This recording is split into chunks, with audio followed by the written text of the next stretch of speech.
গাফিল করে রাখে রে বান্দা। আল্লাহ পাক রব্বুল আলামিন বলেন উলাইকা হুমুল খাসিরুন, ওই সমস্ত মানুষগুলি ক্ষতিগ্রস্তের মধ্যে পড়ে যাবেন।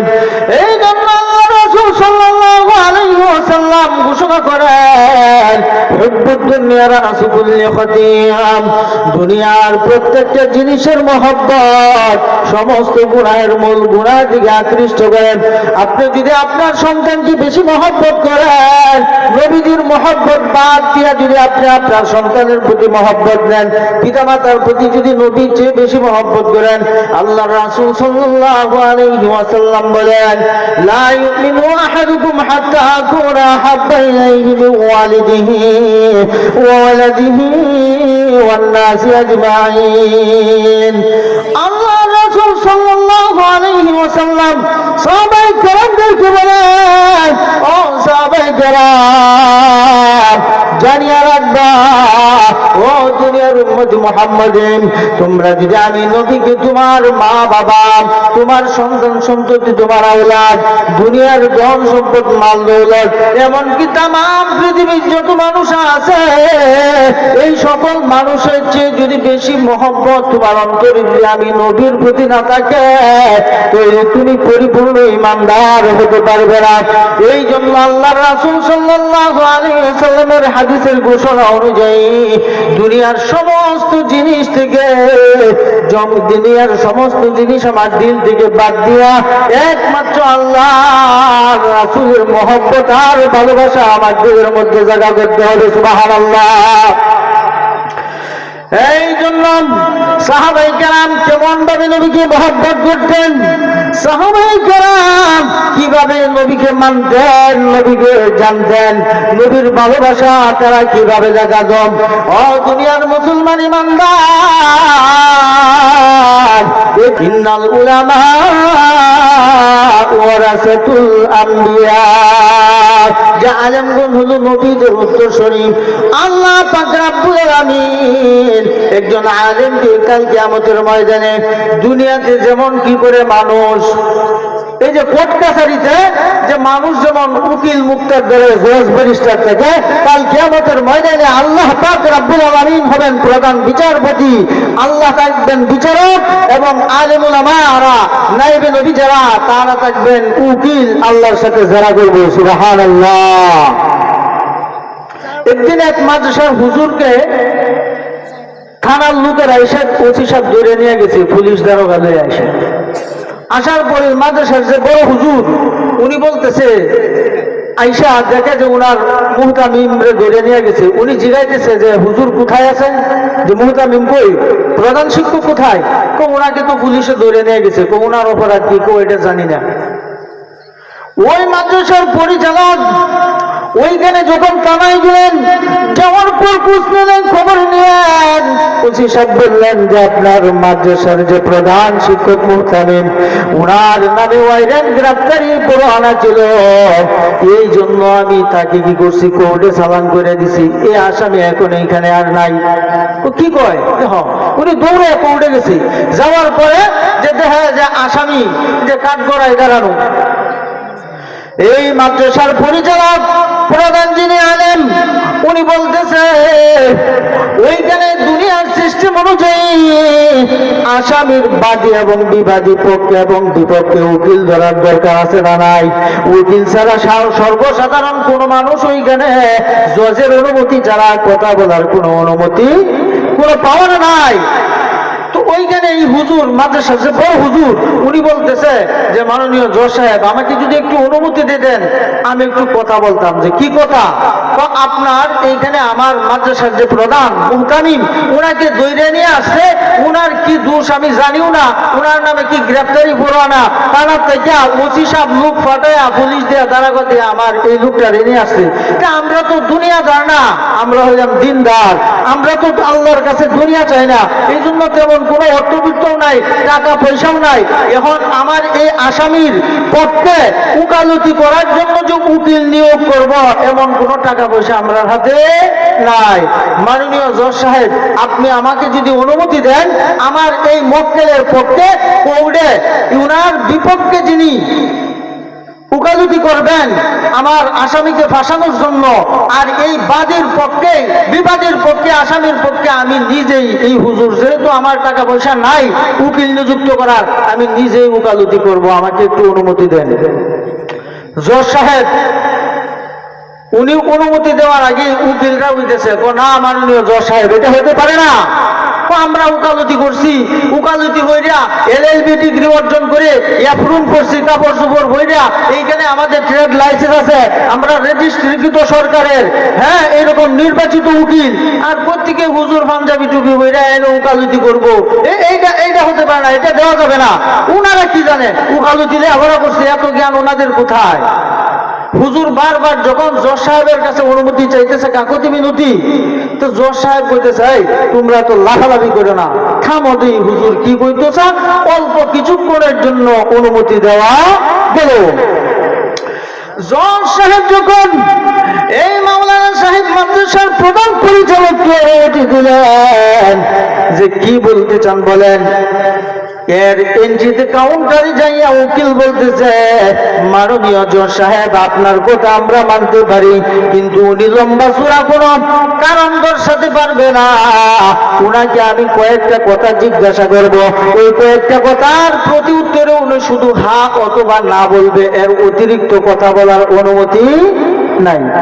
আমি যা জিগায়াম উকিল হিসাবে এই হুজুরের আগে, যেহেতু উনি উকালতি করব এই জন্য আমি জিগায়াম কয়েকটা কথা, উনি যদি সত্য হয় কইব হ্যাঁ, মিথ্যা হইলে না, এর বেশি কথা কই থাকতো না।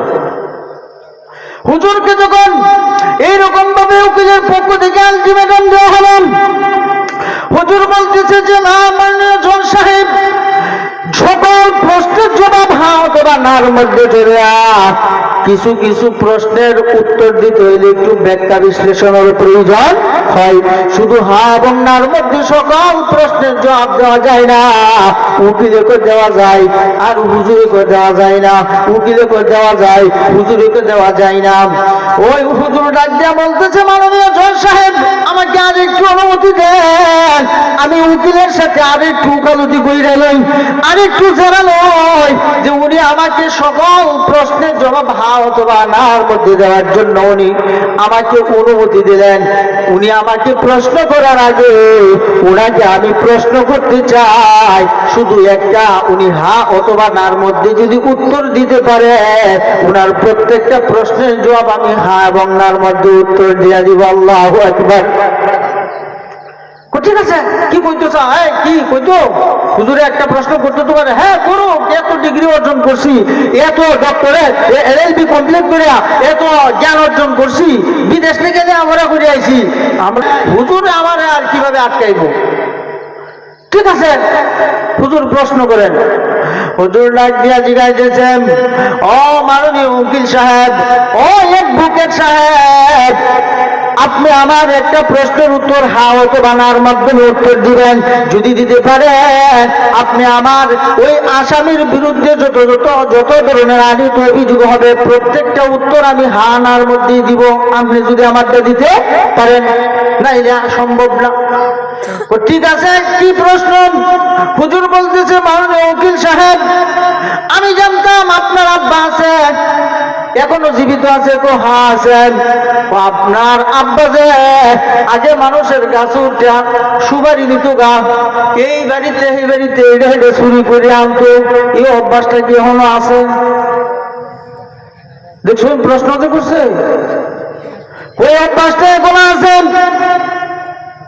উকিল সাহেব চুপ করে নিজ দিকে তাকাইয়া চোখের পানি ছেড়া, চোখের পানি ঝর্ণার মতো গাল বেয়ে বেয়ে পড়তেছে আর কাঁদতেছেন। আদালতে লোকে লোকারণ্য, অন্যান্য উকিলরা আছে, মুক্তার আছে, হেসকার আছে, জজ সাহেব আছে, আসামির পক্ষে বিপক্ষে লোকও আছে। হুজুর তো প্রশ্ন করছে কয়টা? একটা। উনি উত্তর দিবে কিন্তু হা অথবা না, বুঝতে পারছেন তো? উকিল সাহেব নিজ দিকে তাকাইয়াম, ডাল ভেবে চোখের পানিগুলা পড়তেছে। আর অন্যান্য লোকগুলি চাতক পাখি নেই উকিলের মুখের দিকে তাকায় রয়েছে। উনি হাও তো বাংলা দুইটাতে একটা তো কইব, কিছুই কোনা, উনি কান্দে। অন্যান্য উকিলরা জিজ্ঞাসা, কি খবর ভাই, তুমি কেন কাঁদো, তোমার কি হয়েছে? হুজুরকে তুমি অনেকগুলি প্রশ্ন করবা, তুমি বলছো হাও অথবা নার মধ্যে উত্তর দেওয়ার জন্য, কিন্তু তোমাকে একটা প্রশ্ন করেছে, তুমি হানার মধ্যে উত্তর না দিয়ে তুমি কেন হাও মাও করে কাঁদতেছ? উকিল কোনো কথা বলে না। উনি দীর্ঘক্ষণ চিন্তা ভাবনা কইরা বারবার যখন ওনাকে এইটার কারণ দর্শানোর জন্য প্রশ্নের উত্তর কেন দেয় না, তখন উনি কান্না থামায় বলতেছে, ও আদালত প্রাঙ্গণের সকল লোক যারা লুকে লুকে অরণ্য হয়ে আছো, আমি তোমাদেরকে একটা নবীজির হাদিস শোনাই। সুবহানাল্লাহ। আজকে থেকে 20 বছর আগে আমি ছাত্র জীবনে নবীজির একটা হাদিস পড়েছিলাম যে দুনিয়াতে যেমন কোর্ট কাছারি থাকে, অফিস আদালত থাকে, এইরকম মামলা মোকদ্দমা হয়, আসামির পক্ষে এবং বিপক্ষে, বাদীর পক্ষে এবং বিপক্ষে সাক্ষীর প্রয়োজন হয়, উকিলের প্রয়োজন হয়, মুক্তারের প্রয়োজন হয়। আর এইগুলির জন্য জজ এবং হাকিমের কাছে উকালতি করার জন্য, মোকাবিলা করার জন্য এই দুনিয়াতে যারা LLB ডিগ্রি অর্জন করে তারাই মোকাবিলা করে। কিন্তু আল্লাহর রাসূল সাল্লাল্লাহু আলাইহি ওয়াসাল্লাম বলেছেন, কাল কিয়ামতের ময়দানে ইন্নাল উলামা ওয়ারাসাতুল আম্বিয়া, আলেমগণ হলেন নবীদের ওয়ারিসদের উত্তরসূরি। সুবহানাল্লাহ। কিসের ওয়ারিসদের? ধন সম্পদ না, টাকা পয়সা, সোনা দানা গয়না, এইগুলির ওয়ারিসদের নয়। আলেম উলামা হইল এলেমের ওয়ারিসদের। সুবহানাল্লাহ। আমি 20 বছর আগে যখন আমার এই জবান দিয়া, আমার এই চক্ষু দিয়া নবীজির হাদিস স্বচক্ষে দেখছিলাম যে কাল কিয়ামতের ময়দানে কঠিন মুসিবতের দিন, মিম্মা তাউদুনা আল মিকদার 50,000 সানা, যে কাল কিয়ামতের ময়দানে এমন একটা দিন হবে যে দিনটা হলো 50,000 বছরের সমান একদিন, যেটা হলো হাসরের দিন। সুবহানাল্লাহ। ওই দিন সকল মানুষ হাসর ময়দানে একত্রিত হবেন। এইখানে পাপী তাপী নেককার গুনাহগার সবগুলো একত্রিত হবে।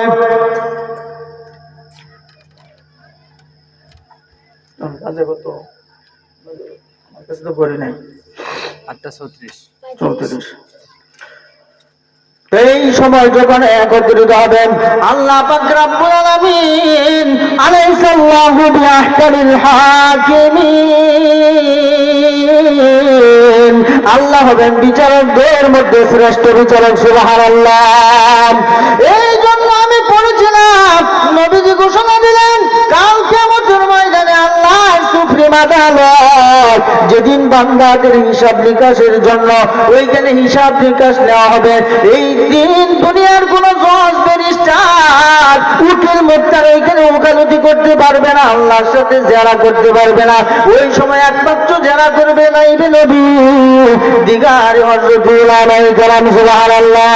ওই কথাটা আমার ওই দিন বুঝে এসেছিল না যে কিভাবে তারা তো এই ধরনের লেখাপড়া করে নাই। ওই দিন একমাত্র লা ইয়াতাকাল্লামুনা ইল্লা মান আযিনা লাহুর রহমান, ওই দিন আল্লাহ একমাত্র যাদেরকে কথা বলার জন্য পারমিশন দিবেন তারাই শুধু কথা বলতে পারবে, অন্য কেউ কথা বলার অনুমতি পাবে না। সুবহানাল্লাহ। ওই দিন নাইবে নবী দিগার উলামায়ে কেরাম ওইখানে আল্লাহর সাথে কিছু মানুষের জন্য সুপারিশ করবেন, কেউর মর্যাদা বুলন্দ হবে, কিছু গুনাহগারের জন্য সুপারিশ করে তাদের গুনাহগুলি মাফ করে আল্লাহর জান্নাতের ব্যবস্থা করে দিবে। সুবহানাল্লাহ। এই জন্য আল্লাহর রাসূল বলেন, কোন আলেমান যদি হতে পারো আলেম হও, আও মুতাআল্লিমান নাইলে ছাত্র হও, আও মুঈনান আও মুহিব্বান, 4 প্রকারের মানুষ হও। 1 নাম্বার যদি সম্ভব হয় তাহলে আলেম হও, যদি হতে না পারো তালিবুল আলেম হও, যদি এটাও না পারো তুমি তাদেরকে সাহায্য সহযোগিতা করো। 3 নম্বরে কোন একটা বান্দারে বান্দা তাহলে যে 4 নাম্বার অন্তত আলেম ওলামাদেরকে দিল থেকে তুমি ভালোবাসো সুবহানাল্লাহ। ওয়ালা তাকুনু খামিসান, তুমি 5 নম্বরে যাইও না, ফাতাহলিক, তুমি ধ্বংস হয়ে যাইবা। এই জন্য উকিল বলতেছে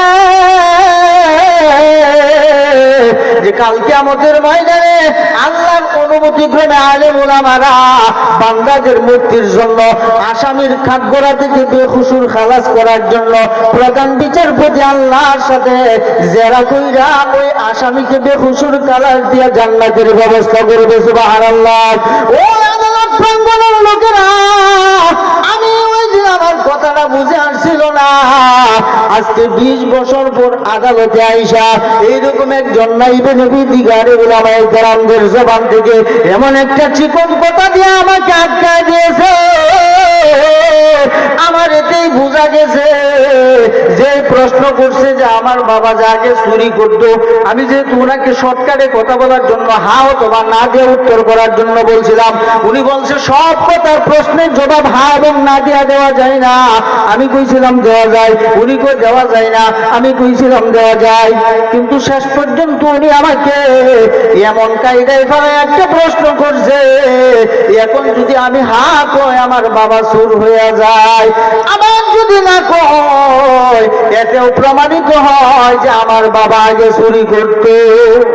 হ্যাঁ, আমি যদি কই যে হ্যাঁ, যেহেতু হ্যাঁ না, যে আমার বাবা চুরি করতো, আদালত প্রাঙ্গণে আমি যে একজন উকিল অ্যাডভোকেট সকলেই জানবো এটা চুরের সেরা। আর যদি না কই তাও জানবো যে আগে চোর আছি, এখন সম্ভবত ভালো হয়েছে। হুজুর এত সুন্দর করে আমাকে এত পথ খাওয়ায় এমন একটা প্রশ্ন করছে যে আমি একবারে এখানে শেষ, আর অসুবিধা নাই, এই আসামিকে বেকসুর খালাস দিয়ে দেন। এবং আলেম ওলামাদেরকে অন্তর থেকে আজ পর্যন্ত আমার শ্রদ্ধাটা আরো বেড়ে গেল। কাল কিয়ামতের ময়দানে আলেম ওলামাগণ একমাত্র আল্লাহর দরবারে ওকালতি করবে সুবহানাল্লাহ। এই জন্য নবী বলেন যে তুমি আলেম হও, যদি আলেম হতে না পারো ছাত্র হয়, এরকম ছাত্র। মান সালাকা তরিকান ইয়ালতামিসু ফীহি ইলমা সাহহালাল্লাহু লাহু বিহি তরিকান ইলাল জান্নাহ। যে ব্যক্তি আল্লাহর শিক্ষা করার জন্য ঘর থেকে বের হয়, চাই সে বাচ্চা হোক অথবা যে একটু আগে তাবলীগের কথা বলছে, এই তাবলীগের পুটলা গাতুরি কাঁধে নিয়া আল্লাহর রাস্তায় বের হোক, সে হইল বুড়া ছাত্র আর এটা হইল সেরা ছাত্র, জোয়ান ছাত্র। এইরকম কোন ব্যক্তি যদি আল্লাহর রাস্তায় এলমে দ্বীন শিক্ষা করার জন্য বের হয়, এই অবস্থায় যদি সে মারা যায়, আল্লাহ পাক রব্বুল আলামিন তাকে জান্নাতের পথ আসান করে দিবে সুবহানাল্লাহ। এই জন্য আমরা কি করব? আলেম ওলামাদেরকে, আলেম ওলামা যারা, ছাত্র যারা, তাদেরকে ভালোবাসবো, হ্যাঁ, তাদেরকে সম্মান করব, শ্রদ্ধা করব। আল্লাহর রাসূল সাল্লাল্লাহু আলাইহি সাল্লাম বলেন, ওই 3 প্রকারের মানুষকে যে সম্মান করে না, 3টা গুণ ক্রাইটেরিয়া সিফত যার মধ্যে নাই, সে আমি নবীর উম্মত না। 1 নাম্বার যে বড়কে শ্রদ্ধা করে না, 2 নাম্বার যে ছোটকে স্নেহ করে না, এবং 3 নাম্বার হলো যে আলেমকে সম্মান করে না। এই 3টা গুণ যার মধ্যে পাওয়া যাবে না, সে আমি নবীর উম্মত না।